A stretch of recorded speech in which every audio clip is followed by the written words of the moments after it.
8 jours, 16 heures, 7 minutes et 5 secondes, Francis Joyon sur son maxi trimaran IDEC a littéralement pulvérisé son précédent record de la route de la découverte avec une journée et 4 heures de gagné sur son chrono de 2008.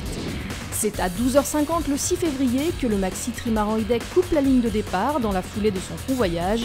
Francis Joyon pensait se lancer à la poursuite de Thomas Coville, parti quelques jours plus tôt à l'assaut de ce record sur Sodebo, mais c'était sans compter sur une blessure à la jambe de Coville qui met un terme à un duel prometteur entre les deux navigateurs. C'est vrai que j'étais parti contre Thomas et que suite à sa blessure, il a dû renoncer. C'était moins intéressant de lutter contre mon propre record, mais bon, une fois en mer, je me suis pris au jeu et j'ai fait marcher le bateau au mieux.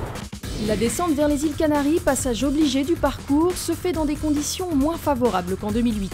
Un vent arrière fort, orienté dans l'axe du trimaran, oblige le skipper à multiplier les empannages. La mer est forte, des cargos sont présents dans le secteur, le vent est changeant, IDEC doit tricoter pour traverser l'archipel.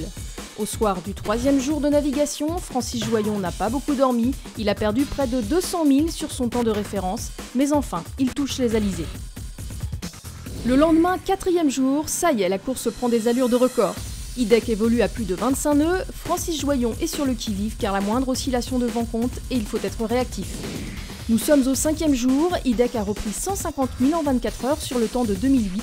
Après un dernier empannage matinal, le maxi trimaran s'élance sur un véritable boulevard. Dans la soirée, il atteint son chrono de référence. Désormais, il ne va plus rien lui concéder. Un petit dimanche à 25 nœuds, alors on est au milieu de l'Atlantique. Et ça fait 4 jours et quelques heures que IDEC est parti, donc c'est plutôt en avance sur le film. Le lendemain, le trimaran IDEC file rapidement sur une route plus au sud que prévu. Au 7e jour, il a engrangé plus de 450 000 d'avance sur le temps de 2008.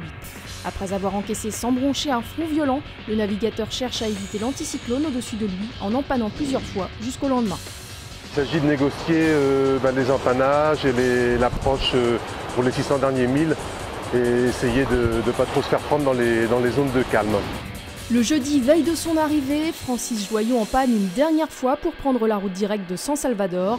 Il franchit la ligne d'arrivée le lendemain à 5h57 heure française et boucle son parcours en un temps record de 8 jours et 16 heures.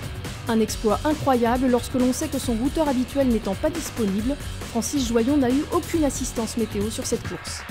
C'est sûr que Jean-Yves Bernot m'a cruellement manqué.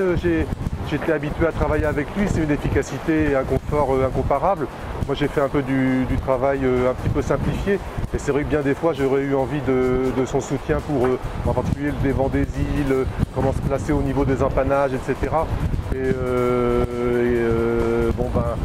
J'aurais pu améliorer le corps, je pense, de plusieurs heures s'il avait été à mes côtés. Un record éprouvant qui devrait rapidement susciter la convoitise des concurrents de Francis Joyon. Le niveau du record commence à être un petit peu difficile, même sérieusement difficile. J'espère bien avoir mis la barre suffisamment haut pour compliquer à la fois motiver les futurs concurrents qui voudront s'attaquer à ce record et à la fois leur donner du travail, leur donner du pain sur la planche. Prochain défi pour Francis Joyon et son maxi trimaran IDEC, les mythiques records de l'Atlantique Nord, New York, Cap Lizard.